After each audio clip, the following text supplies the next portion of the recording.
The insurance company is obligated to fix your home to the condition it was before the storm happened. Right. Their responsibility isn't to do upgrades. Their responsibility isn't to make it prettier than it was. Their job is to replace it to the condition it was before the storm happened. Period. End of sentence. That's the responsibility of the insurance company. And you don't even have to fix it if you don't want. You don't have to. It'd be a really bad idea. But it devalues your home. So that's a good point. So when we worked at Lindus back in the day, they didn't really have what's called depreciation. So we should probably talk about it a little bit. Correct. They did not. So that is the most confusing thing for a homeowner. Correct. When they get a claim, and a claim form is, they don't know what that is. They don't know what that is. So let's talk about actual cash value, recoverable depreciation. Right. Okay. So let's talk about that for a second. It. So back when we were at Lindus, they didn't have what's called depreciation. Depreciation is basically an insurance mechanism to make sure that you do the job. And I was going to say, why do you think they started doing depreciation? Because when we were back at Lindus, we had a storm come through, and people would fix their homes, or kind of fix their homes, take all the money, go buy snowmobiles, boats, jet skis, four-wheelers, cars, and they either didn't fix their house or they fixed it halfway. So basically, the insurance company would come in and say, okay, your roof is damaged, your siding is damaged, and to replace this, it's going to cost $40,000. So your deductible is $1,000. So here's a check for $39,000. $39,000, and people thought they had the jackpot. Right. And then some homeowners would say, well, you know what? My siding's really not that bad. Correct. So I think I'll just fix the roof. And then I really wanted a four-wheeler. Yeah, we're going to buy a new four-wheeler, or maybe two of them. Right. And then they don't fix the siding. Correct. Well, so insurance companies got smart to that. And we're like, so now they have a thing we're called, only going to pay you if you fix it. So now they have a thing that's called the depreciation. So you still have that $40,000 claim. Yep. Right. But let's say your siding or your roof is, let's say it's 15 years old. So they may say your value of this repair is $40,000, but we're only going to give you 20 of it. Because that's what it's actually worth. Correct. So they hold $20,000 of the depreciation, right? And once the job is done and completed, and the contractor shows that you did the work for $40,000, then they release the $20,000. And I like to put it this way to homeowners. They depreciate it because everything you have has a life cycle. Correct. Right? So let's say that they valued it at 30, life cycle's 30 years or 20 years or whatever it was. Your home was, your siding and roof was devalued by $20,000. Right. Because that's really what it's worth, because it's been on your house for a while. So we'll give you $20,000. If you want to take a trip to Disney World, go for it. Right. Now, you want to file a claim on that again, you're out of luck. You're out of luck. Because you didn't fix it the first time. If it gets wrecked next time and it leaks and you have problems and now you have bigger problems, which is most likely what they're going to say, hey, we paid to fix it. You didn't fix it. I'm sorry, but you're on your own. So recoverable depreciation is not coming to you until you fix it. Show them invoices that it was done. Done. Correct. Now, the question always comes up, what if I can find a way to get it done cheaper?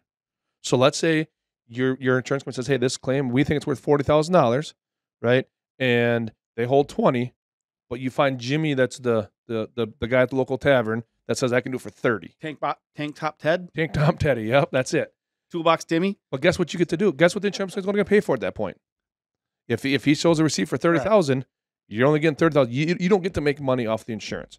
So I tell people, when it comes to insurance, the insurance company is responsible for repairing the home to condition it was before the storm happened. Yes. Take that money, do it right, don't cut corners. And if you want to upgrade at that point, that's the perfect time to do it. Wouldn't it be a perfect time to upgrade? Like get something better, like an upgraded shingle for almost roof, free, for a little bit extra? Correct. Because then as far as I've seen, 99% of all insurance policies are replacement value. Yes. Right? So if we upgrade at the time, say I've got just a normal 3-tab shingle, it's 15 years old, it gets damaged. Now, I choose a good contractor, and they say, well, I can do an upgraded roof, but that's going to cost $25,000. And say I spend $10,000 or $5,000 out of pocket, I can upgrade. Now, if that gets damaged again, correct, now the insurance company has to pay for that roof. Right, because they got to repair the roof into condition it was before the storm happened. It's a perfect time. Perfect time to do it. And very rarely can you get the roof of your dreams or the siding or whatever it is that got damaged for pennies on a dollar. No. Right? If the insurance company is going to give you $40,000 to get this roof done the right way, and I say, hey, I would like, I really like those shingles that look nice, or maybe a little an impact resistant shingle, synthetic, right? Synthetic. A lot of different options to upgrade, and it costs you 5-6 grand out of pocket, or maybe 10 grand, maybe depending on what you want to do. That's the cheapest 10 grand you're ever going to spend. Correct. But now, instead of that roof being 40,000, if it happened again, now it's worth 50 if you stuck $10,000 into it. So people are always confused on what is depreciation, what's the actual cash value, that kind of stuff, and that's where a good contractor that sits down with you and explains the details matter, because there's a lot of contractors that want to just come in, get the business. They don't care about what you know or don't know. They just want to do the work and be gone. Yeah, I used to have a saying that when there was a little hook, you talked about the hook on the radar in the storms, that hook was like a fishing hook, and it created a line of contractors coming from down south straight to our area.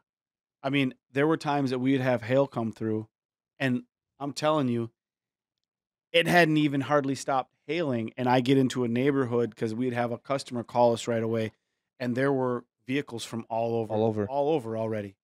Because, again, and I'm not going to sit here and say that they're all bad, because they're not, but they're coming to make a quick dollar, right? And that's what they and that people have to understand. Unless that hail like legitimately goes through your roof, right? Because that has happened. I mean, I've seen pictures of softball-sized hail that ended up in someone's living room. Unless that hail goes through your roof's not going to leak tomorrow. Correct. It's not going to leak in a week. It's not going to leak in a month. It might not even leak in a year. But what it's doing, what exactly is happening when that hits the roof? So it's damaging that fiberglass mat. It's fracturing the mat, and at that point, it's never going to heal itself. So some shingles are basically dying an accelerated death at that point. You're going to lose the shingle rock. You're going to lose the rock, which is the protectant to that shingle, and now you have no protection on that roof, and it's going to die fast. It's going to make your roof age faster than it was going to before. It's not necessarily going to make it leak tomorrow. So just remember this, Shane. When you get to be a little older and you buy your first house, actually, I think you're looking for houses right now, right? Kind of. When you're not flying around buying cars. No, I get it. To be 21 again? Yeah, 21 again. Yeah, that'd be great. I'd do it differently. I wouldn't be such an idiot. But anyway. Challenge accepted. Challenge accepted. People need to understand that when a storm hits your area and all those contractors are coming from different states and they're pressuring you, you need to get this done. You don't. You can wait. The first thing you should do is what? File a claim. File a claim. If you think you have damage, file a claim. People think if they file a claim that their insurance will go up, and that is not true.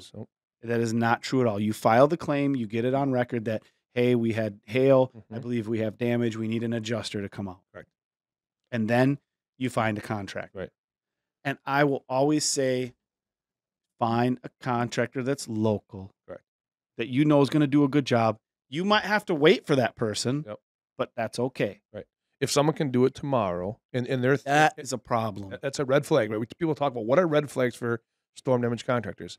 If they're saying, hey, I want to do this job next week, and the insurance company hasn't even been there yet, or even if they're doing jobs that fast, their only goal is to get them done fast and get out. And guess who's going to lose? The homeowner, because the experience that we always talk about, the experience isn't what you're expecting. Yep. We've replaced some roofs that were last replaced because of a storm, and it's pretty scary. It is. Because they will come in and they will. I'm not saying that again. Not all. Not all of them. There's some really good companies that do storm restoration work, but a lot of them that come in as soon as that storm is done and bring roofers with them and they want to get it done immediately. It's not necessary. Right. It's just not. No. There's no. Unless you have parts of your roof missing. Correct. Right? Yeah. I mean, wind could be more severe, right? Correct. Where you actually are missing shingles. Right. Hail is, again, it's going to speed up the death of your roof. Correct. And insurance companies know that, and it needs to be replaced. Right. You know, one of the biggest when you go to sell a house and you have it inspected, like literally the first thing that every home inspector looks at is up on the roof. That's a roof. Right. That's the first thing that they look at because it's a big fix. It's a liability if it's done wrong. your roof leaks, you're talking about way more damage than just your shingles, and it's expensive. So it's the very, very, very first place they look. When I bought my last house, it was covered in snow. Never looked at it. Never looked at it. Guess what? It was when bad. the snow melted, it was shot. Good thing you know a good roofer. And I do roofs. Yeah, good thing you know a good roofer. And I was like, it was too steep, too high. I'm sure it's fine. Right. No, it was shot. Right. But anyway. Yeah, and so people always ask, what do we do? My thing is slow down. Don't rush. Yeah, just take your time, right? And weather the storm. Correct, right? We're not dealing with Hurricane Ian type effects here in Wisconsin. That's No. not our deal. No. So, and the other part is you should be interviewing contractors. It should be an honor for them to work on your house, not something that they expect to do. Absolutely. Right. I mean, myself, and I know your family here at Larson's the same thing. It's an honor to work on people's houses. It's something that we take pride in. And if that contractor doesn't have that same feel, yeah, just because you have storm knowledge doesn't mean they deserve the work. Right. It should be an honor for them to work on your house. Right. So also, if they come in and they try to force you to sign, remember this, Shane, when you buy a house, they're trying to get you to sign a contingency contract on the spot right away. Don't do it. Don't do it. There's no reason to do it because you could do it whenever. Have your insurance agent come out, file the claim. Most people, other than storm damage, they don't typically have to do a roofing project in their life, so they don't know what to expect, right? And I honestly think most people really don't know what to expect. No. With storm damage, and you should interview contractors like you're interviewing for a job. You don't typically.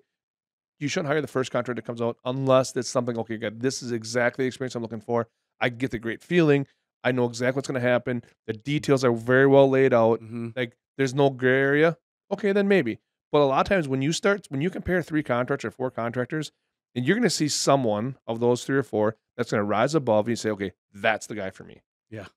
And that's really the key is when you find that person. It's kind of like when I talk about taking my daughter to visit colleges.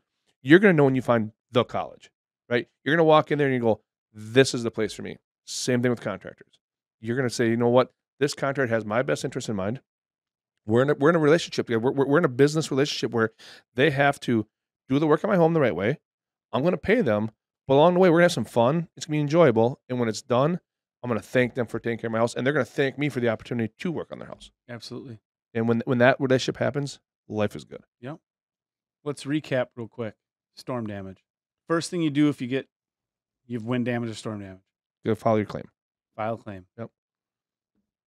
Get your contractors out there. Interview them. Start looking for contractor. Yep. And don't rush to get this. Don't rush to make a decision. I would personally say make sure they're local. Now, depending on the size and the severity of the storm, out of area contractors sometimes they're needed. Yep.